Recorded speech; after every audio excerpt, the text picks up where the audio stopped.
Hi guys, welcome back to my channel. If you don't know me, my name is Nicole. I just recently had another baby girl. I have a 2-year-old and a 2-month-old, and for today's video I thought it would be perfect if I gave you my 5 real tips for newborns, since this is my second time around. You know, I got the hang of things a lot better. I kind of already know how to help in certain things, but yeah, so this is my 5 tips that I think will help any parent, new or seasoned, out there. I'm not a professional or anything, but this is just, you know, my piece of advice. So, number 1 would be prep for the whole night.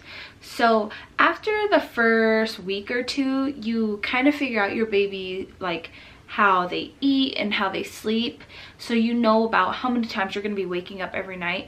And what I like to do is in my table, the nightstand, I have one drawer designated to my kids, and what's in there is wipes, diapers, some medicine that you know, the stuff to clean up their noses and things like that. And also what I do is, I know Aria eats about, she wakes up about 3 times every night, so I have I bring 4 bottles with me.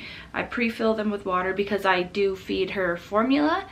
You know, if you breastfeed, it's going to be a little different, but this is for formula feeding moms or dads.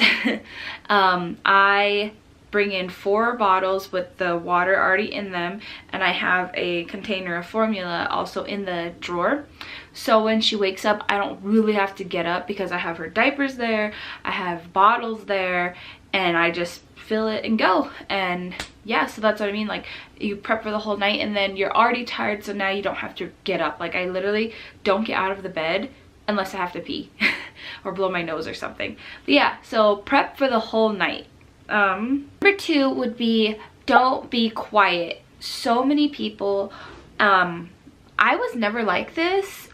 Even with Emily, I never felt the need to be quiet. Obviously I wasn't screaming and banging and drilling and things like that, but you don't need to be quiet. You don't need to turn the TV all the way down. You don't need to scream at anybody who makes noise in the house while the baby's taking a nap.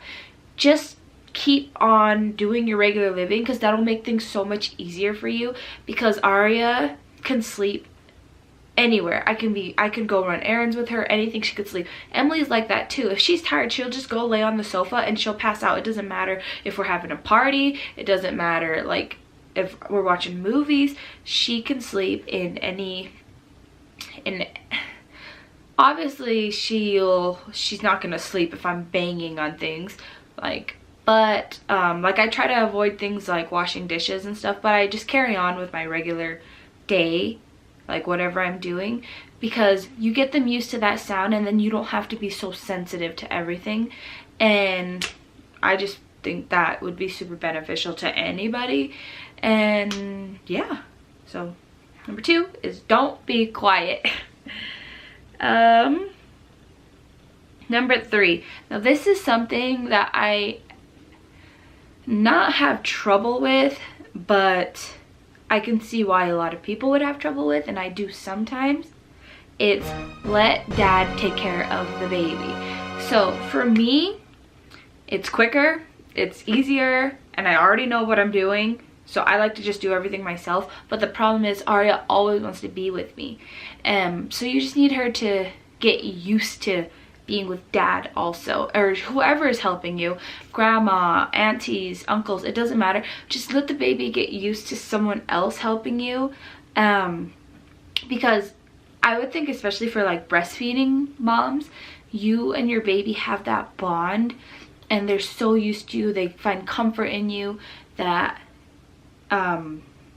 it's probably best if you don't carry them around so much and you let dad help out more. Like I said, for me, my problem is I could do everything way quicker, way easier, so I'd rather just do it.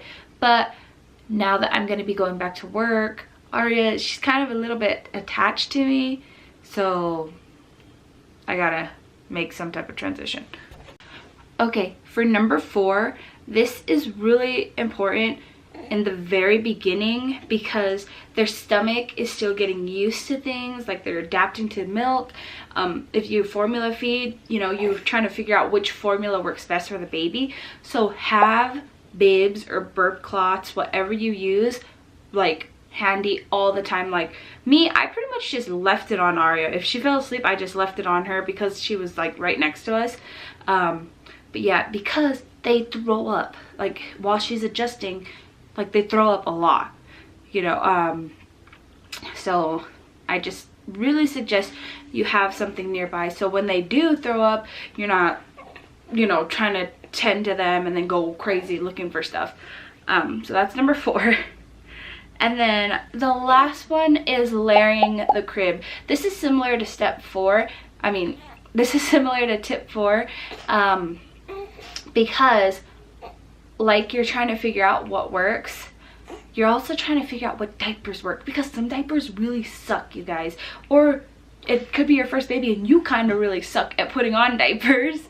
So they have blowouts or like things, you know, mishaps. Luckily for me, I haven't had any issues with that for Aria because I've figured things out with Emily already. But yeah, you're gonna have to figure it out. So you want to layer the crib so that way you don't have to rechange everything every time. I always put a blanket and I fold it in half so it's thicker on the top, and then let them lay on that. So if it gets dirty, I just toss the blanket and then everything else is still fine. So yeah, layering the crib is a really good one. Okay, you guys, that is it for today's video. I hope you found it helpful. If you did, please give it a thumbs up, and if you haven't already, go ahead and click the subscribe button down below, and also leave any of your tips in the comments because I'd love to read them. Like I said, I'm not a professional or anything. This is just some things that I find helpful, and we will see you in our next video. Bye. Did you burp on